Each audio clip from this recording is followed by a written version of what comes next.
நமக்கு வாழ்க்கையில் எதிரிகள் இருக்கணும். எதிரிகளோடு தான் நம்ம போட்டி போடணும். போட்டி போடுவதற்கு நமக்கு எதிரிகள் தேவை.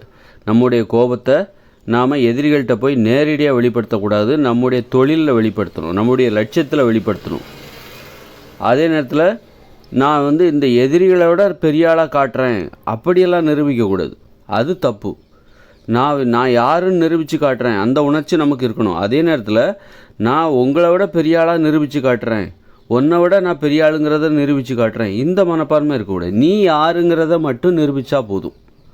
ஒவ்வொருத்தரும் தான் யாருங்கிறத நிரூபித்தா போதுமே தவிர மற்றவங்களோட உன்னை விட நான் தான் பெரிய ஆளுங்கிறத நான் நிரூபித்து காட்டுறேன் பாரு, உன்னை விட நான் மேலான ஒரு இடத்த பிடிச்சு காட்டுறேன் பாரு, அப்படி யாரும் அந்த மாதிரி யாரும் நிரூபிக்கக்கூடாது. நீ யாருங்கிறத மட்டும் நிரூபிச்சிரு, அதுதான் வெற்றி.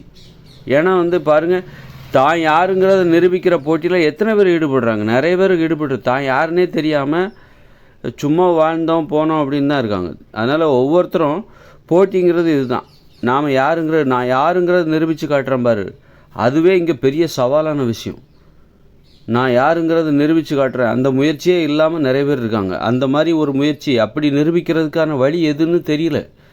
நான் யாருன்னு நிரூபிக்கிறதுக்கான வழி எதுப்பா, நான் யாருன்னுங்கிறதே எனக்கு தெரியல, எனக்குள்ளே எதுவுமே இல்லைன்னு நினச்சிட்டு இருக்காங்க.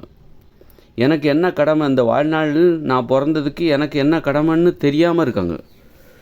அதனால் தன்னை உணரணும், அதான் சொல்கிறாங்க. தன்னை உணர்ந்தால் தான் தனக்கு என்ன கடமை, தனக்கு என்ன பிடிக்கும், அப்போ நான் செய்ய வேண்டியது எது, நான் நிரூபிக்க வேண்டியது எது, நான் யாருன்னு நிரூபிக்க வேண்டியது எந்த மாதிரி, எந்த வழியில் நான் யாருங்கிறத நான் இங்கே நிரூபிப்பேன், அந்த வழி தெரியாமல் நிறைய பேர் இருக்காங்க.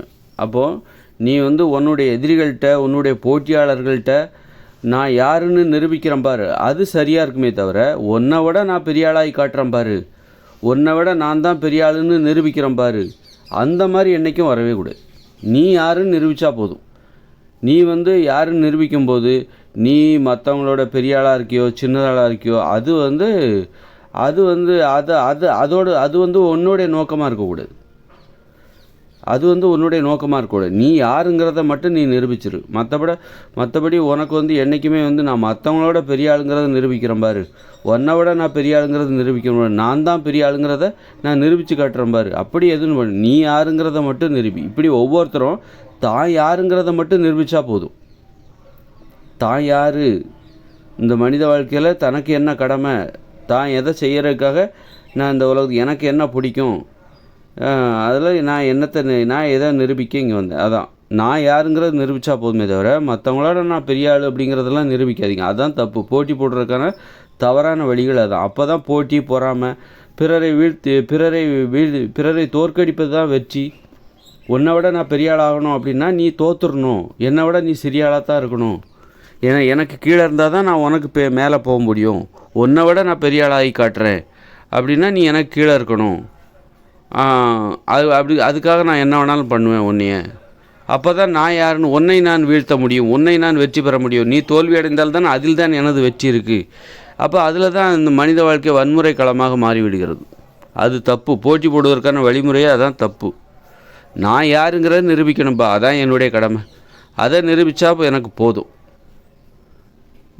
அதுதான் போட்டி போடுவதற்கான ஒரு அடிப்படையான ஒரு மனப்பான்மை என்பதை நாம் தெளிவாக புரிந்து கொள்ள வேண்டும். இதுதான் சரியான தெளிவான ஒரு புரிதல். இந்த மாதிரியான தெளிவான புரிதலோட நீ யாருன்னு நிரூபித்தா போதும். அதுவே இங்கே ஏன்னா அதுவே இங்கே நிறைவேறால முடியலை, பெரும்பாலான மக்களால் முடியவில்லை. தான் யாருங்கிறதே தெரியாமல் இருக்காங்க. தனக்கு என்ன பிடிக்கும், தனக்கு தான் நிரூபிக்க வேண்டிய கடமை என்ன, எதுவுமே தெரியாமல் வேடிக்கை பார்க்கிற நபர்களாக இருக்கிறார்கள். வேடிக்கை பார்க்கிற நபர்களாகவே வாழ்ந்துவிட்டு போய்விடுகிறார்கள். அந்த இடத்துல நாம் யாருன்னு நிரூபித்தா மட்டும் போதும். அதுதான் ஒரு கட்டுப்பாட்டுடன் கூடிய ஒரு போட்டி உணர்ச்சி வாழ்க்கையில் சாதிப்பதற்கான ஒரே அமைதியான ஆக்கப்பூர்வமான வழிமுறையும் அதுதான்.